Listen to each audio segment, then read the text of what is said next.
regardez Star 21 TV, la télé du 21e siècle. Merci de nous préférer pour vous informer. Tout de suite, les titres de cette édition. Un sujet qui continue de faire des grincements de dents dans la cité. Les citoyens de Cap-au-Rail sont toujours dans la désolation suite au déguerpissement du site directionnel de Coloma. Le cri de cœur des victimes, c'est dans ce journal. Et puis nous irons à l'intérieur du pays, dans la préfecture de Kindia, où la culture de la tomate bat son plein. Aliou Diallo et Bemba Bangoura rentrent de Kondeya. Ils seront dans ce 21h. Pendant ce temps, la terre de la Teranga a voté ce dimanche 24 février 2019. Plus de 6,6 millions d'électeurs ont été appelés aux urnes. La réaction des Sénégalais, c'est également dans ce journal. Voici les principaux titres, les détails dans un court instant.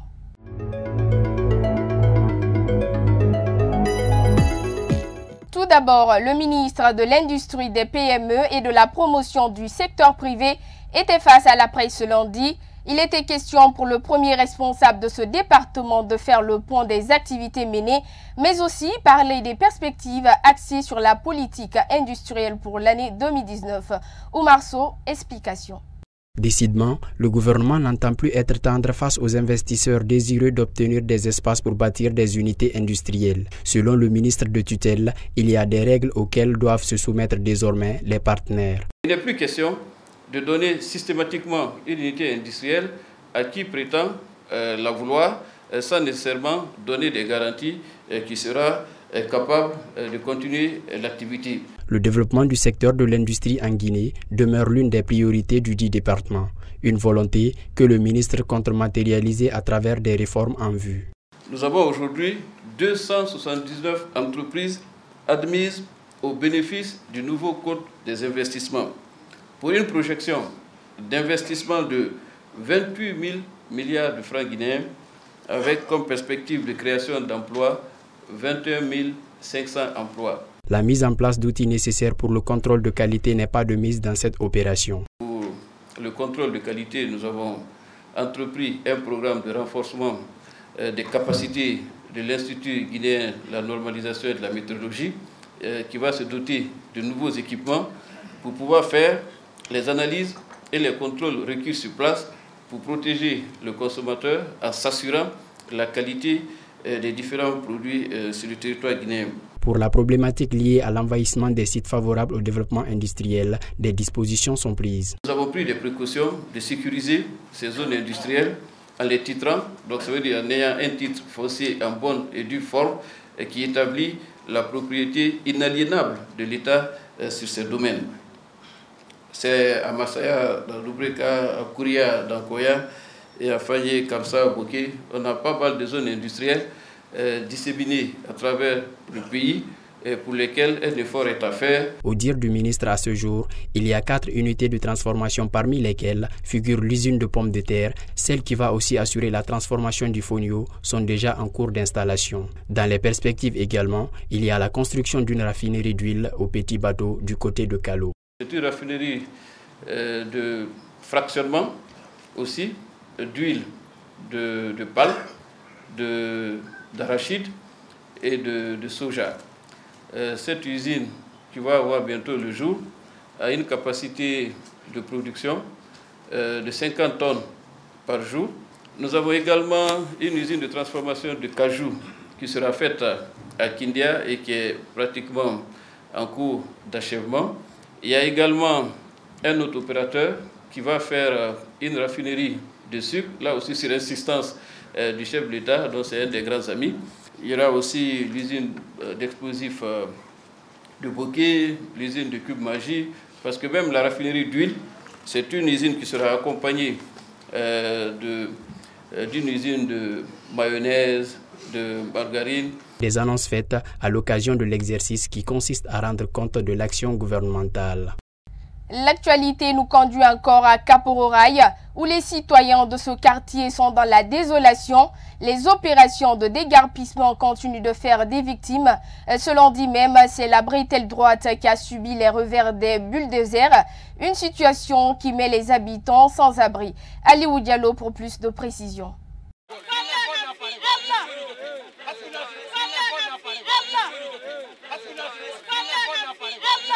À l'image de cette dame, les habitants de ce quartier Kapororaï sont perplexes. Les machines sur les toits, les maisons sont terrassées les unes après les autres. Nos parents ont habité ce quartier avant même 1998. Ils sont là. Il y a des documents qui montrent qu'ils sont là depuis, ça fait de cela 51 ans. Et ils nous disent que cette zone est une zone réservée. Comment ça se passe que c'est une zone réservée?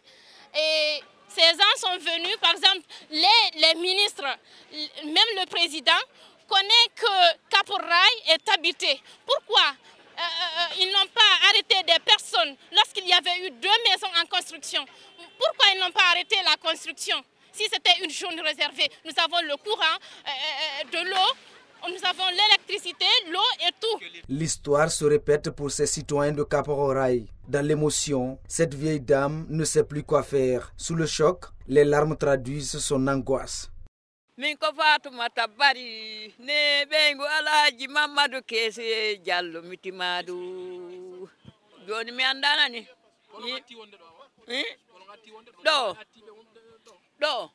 ɗo komi woni ɗo. Maintenant, je ne sais plus rien. Ici, quand on venait, il n'y avait que la forêt. C'est nous qui avions défriché, comme si l'on faisait le champ.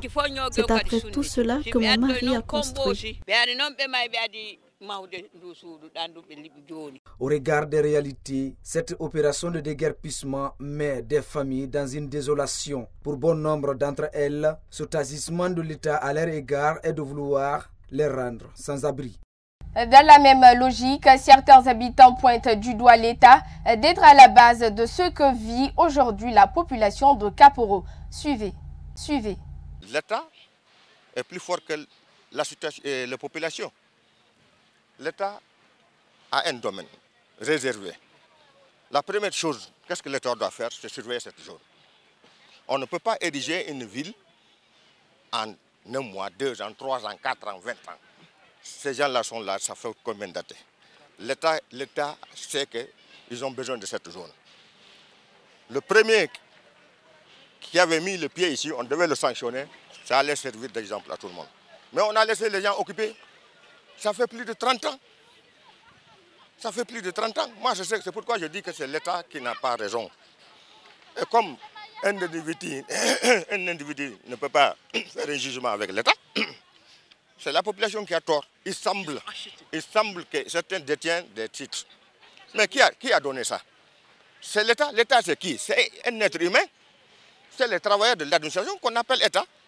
L'État comme ça, là, c'est rien, c'est péjoratif, mais l'État, c'est les hommes qui constituent l'État. C'est des hommes qui constituent un gouvernement. Toujours sur le même sujet, l'opposition républicaine s'est réunie ce lundi pour apporter son soutien aux occupants du site directionnel de Kapororaï et de Koloma. Suivez le porte-parole de circonstances de cette réunion. Au XXIe siècle, sous le magistère d'un président civil et professeur de droit, l'on était porté à croire que les violences d'État ne seraient que de lointains souvenirs, hélas. À l'instant où nous rédigeons ces lignes, les populations de Kapororaï sont traumatisées par une descente musclée des forces de l'ordre qui se livrent à un déguerpissement sauvage et injuste des populations de ce quartier. À 2 mois de la période hivernale, des milliers de personnes sont expulsées de leur domicile ou de leur lieu de travail. Cela a pour conséquence de plonger ces citoyens dans un drame humain sans précédent au point de porter atteinte à leurs droits les plus élémentaires. Le droit au logement, le droit à un environnement sain et durable, le droit à l'éducation, le droit à l'intégrité physique et morale, le droit à une vie familiale. Parmi ces populations, il y a également des enfants de 0 à 7 ans, des femmes en état de famille, des malades alités, des handicapés, mais aussi des personnes d'extrême vieillesse dont le déplacement nécessite des moyens particuliers. Ces préoccupations qui sont loin d'être partagées par les pouvoirs publics constituent des violations graves de notre Constitution et des instruments juridiques régionaux et internationaux signés et ratifiés par la République de Guinée. Ces normes juridiques ainsi énumérées sont au-dessus du décret de classification de la zone comme réserve foncière de l'État et au nom duquel ce déguerpissement s'exécute.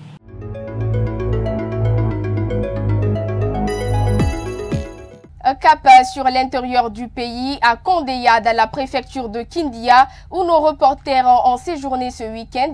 La culture de tomates bat son plein. Dans cette localité, cette culture est pratiquée sur plusieurs hectares. Des femmes et jeunes se battent tant bien que mal pour obtenir quelques résultats. Aliou Diallo et Mbemba Bangoura ont donc visité les lieux. Suivez leur carnet de retour. Consommée dans la plupart des foyers, la tomate est cultivée dans la région de Kondeya. Des jeunes de tout âge font de cette activité leur quotidien. Je commence d'abord à faire une proposition. C'est-à-dire, j'utilise le temps et la variété de tomates. Nous sommes à une période où les choses sont difficiles. C'est-à-dire, l'activité est très, très difficile. Aujourd'hui, on est sous le grand soleil. Ça tape. Donc, ça tue les plantes. Donc, supposons qu'un investisseur vient vers vous. Quelle est la variété de tomates qui peut résister un peu à cette sécheresse? Donc, je me suis dit, il y a beaucoup de variétés. Il y a la variété mongale, il y a la variété torgale, il y a Roma, ainsi de suite. Mais moi, je me suis dit, je vais prendre la variété torgale parce qu'elle résiste à un peu le soleil. Vous voyez? Donc, c'est cette variété que j'ai pris, j'ai mis en pépinière et je suis en train de transplanter. Pour avoir les fruits de la tomate, les producteurs passent par de différentes étapes. Cela fait appel au choix judicieux d'une terre et accompagné d'une certaine technique agricole. Dans cette zone, située à plus de 7 km de Frigiagbé, l'agriculture est prisée par ses habitants malgré les difficultés rencontrées. Aujourd'hui, nous, les jeunes, on n'a pas les moyens pour faire une grande espace comme ça. Qu'est-ce qu'il faut? Qui peut venir nous aider?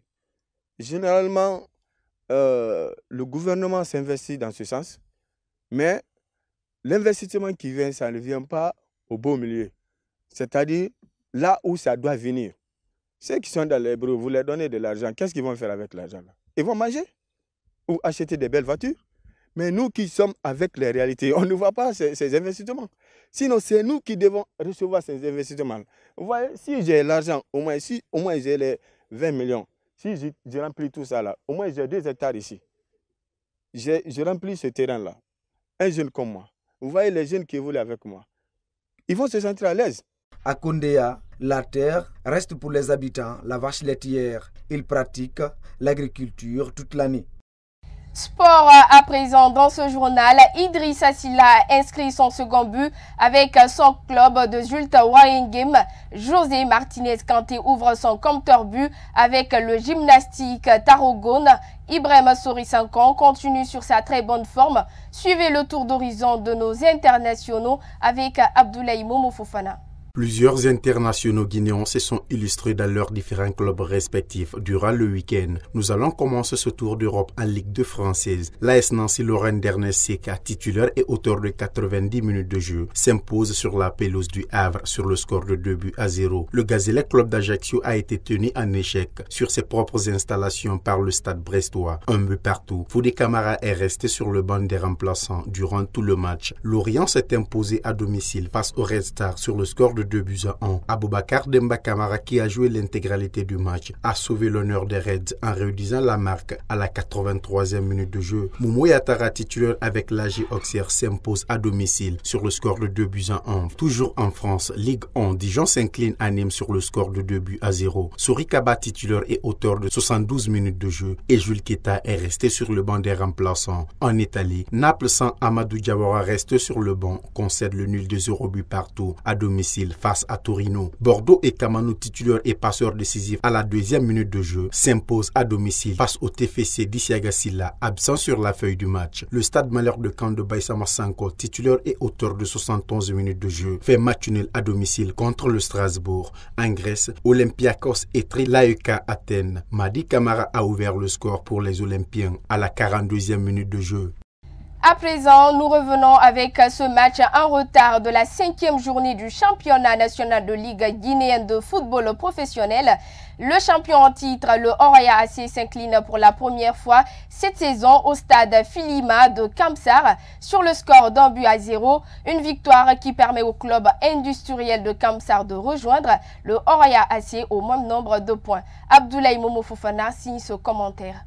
La 13e journée du championnat national de Ligue 1 guinéen de football professionnel s'est disputée ce week-end sur les différents stades du pays. Au stade Filima de Kamsar, le Wakria AC a pris le dessus sur le leader du championnat, le Afia FC, sur la plus petite des marques, grâce à un magnifique coup franc d'Aboubacar Kamara. Au stade de la mission de Kaloum, les éléphants de colère ont été tenus en échec par le dernier du championnat, la Renaissance FC de Bonfi. Score final 2 buts partout. Dimanche, toujours au stade Filima de Kamsar, au compte du match en retard de la 5e journée, le champion en titre s'est incliné pour la première fois cette saison. Amputé de plusieurs cadres, dont entre autres son gardien sénégalais Khadim Ndiaye, son attaquant ghanéen Okase Mandela, le Nigérian Mohamed Djibo, le club industriel de Kamsar s'est imposé sur le score d'1-0 grâce à l'œuvre d'un ancien du club de Matam, Almami Traoré. Au stade du 28 septembre, le match entre le Santoba FC et les sous-marins jaunes de Kaloum s'est soldé sur le score de 2-1 en faveur du Santoba. Une rencontre qui a connu des violences. Sur le pénalty sifflé pour le club de Santoba, les supporters de l'AS Kaloum se sont prêtés au jet de projectiles. Certains supporters sont descendus sur la pelouse, agressant l'arbitre de touche. Le match a été interrompu à plusieurs reprises. Une rencontre est prévue entre les membres du bureau exécutif de la Ligue afin de statuer sur le comportement des supporters de Kaloum. Au classement, le Afia reste leader avec 21 points, le Santoba deuxième avec 20 points, le Oraya est troisième avec 17 points. En bas du tableau, le Felostar de l'Abbé est 13e avec 12 points et la Renaissance FC dernière avec 11 points.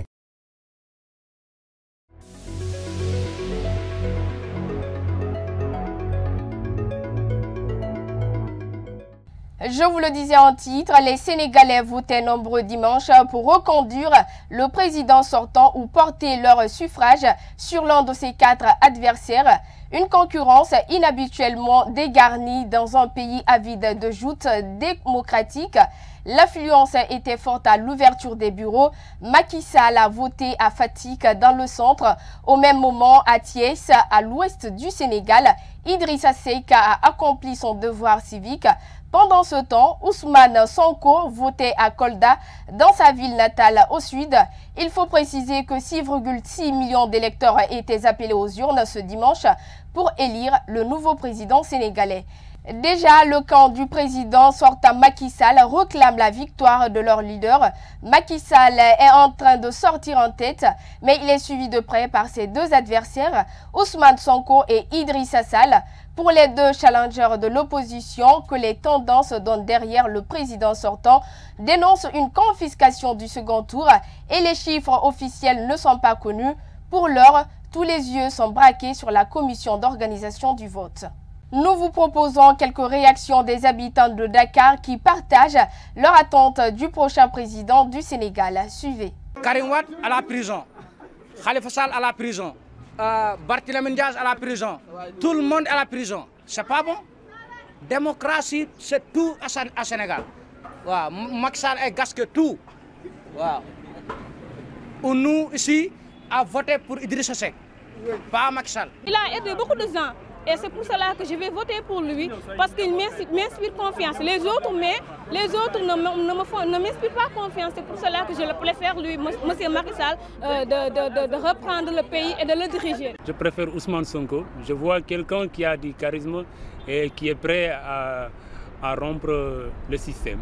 Nous, au Sénégal, on a besoin que de paix, qu'il y ait des élections dans la paix, et que vraiment qu'on nous laisse notre très cher président Macky Sall continuer quand même ses 5 ans et achever ses travaux. Le nouveau Premier ministre soudanais a prêté serment dimanche alors que les manifestants sont une nouvelle fois descendus dans la rue pour réclamer le départ du chef de l'État qui a imposé l'état d'urgence à travers le Soudan et limogé le gouvernement. Mohamed Taher Ella, ancien gouverneur de l'État agricole d'Al Jazeera, a prêté serment en tant que nouveau Premier ministre.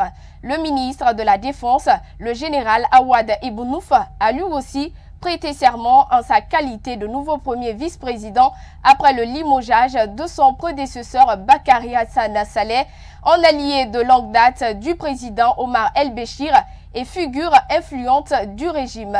Ces officiers de l'armée et du puissant service national du renseignement et de la sécurité ont prêté serment comme gouverneur des 18 provinces du pays. Suivez le président soudanais. أول حاجة نحمد الله سبحانه وتعالى أنه هيأ لنا هذه الفرصة وأنه يعني نجي اليوم لمرحلة جديدة في تاريخ السودان. المرحلة تتطلب حقيقة جهد خاص وعمل خاص بناس خاصين، وهي ليست حقيقة نقول عصبية لمهنة، وإنما هي قناعة أن هذه المرحلة تتطلب الوجود أمساكم على رأس الولايات السودانية. Au cours de cette même cérémonie de prestation de service du nouveau Premier ministre soudanais, le nouveau promu s'est exprimé en ces termes. نأمل أن نتمكن من توفير فرص العمل الكريم لشبابنا الذي نحن في أمس الحاجة إليه لنحقق آمال هذا الوطن. كما نأمل أيضا أن نتمكن من معالجة القضايا التي الآن تمثل الكثير من الهموم للمواطنين.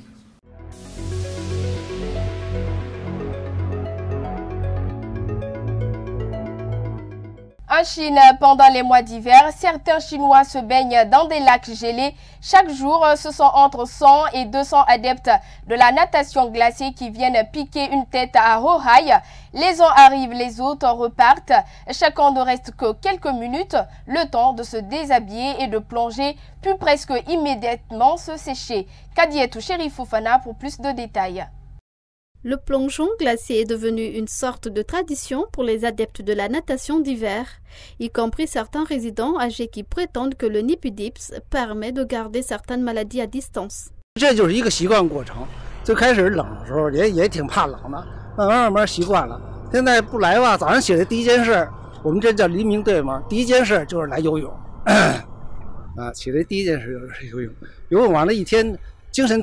Pendant la rude saison hivernale, certains Chinois sautent dans des lacs effrayants, affrontant des températures aussi basses que moins 10 degrés Celsius.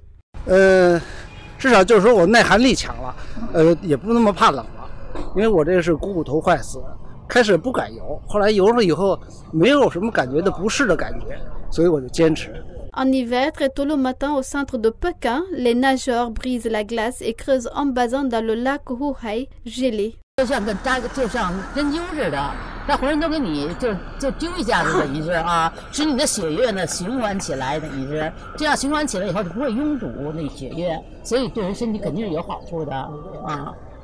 y a plus de 1000 nageurs hivernaux dans la capitale, selon les données du club de natation hivernale de Beijing. Mesdames et messieurs, voilà l'essentiel de cette édition d'information. À tous, merci de l'avoir suivi. On se quitte avec ce proverbe africain. Tout est beau, mais tout le monde ne peut pas voir. Bonsoir.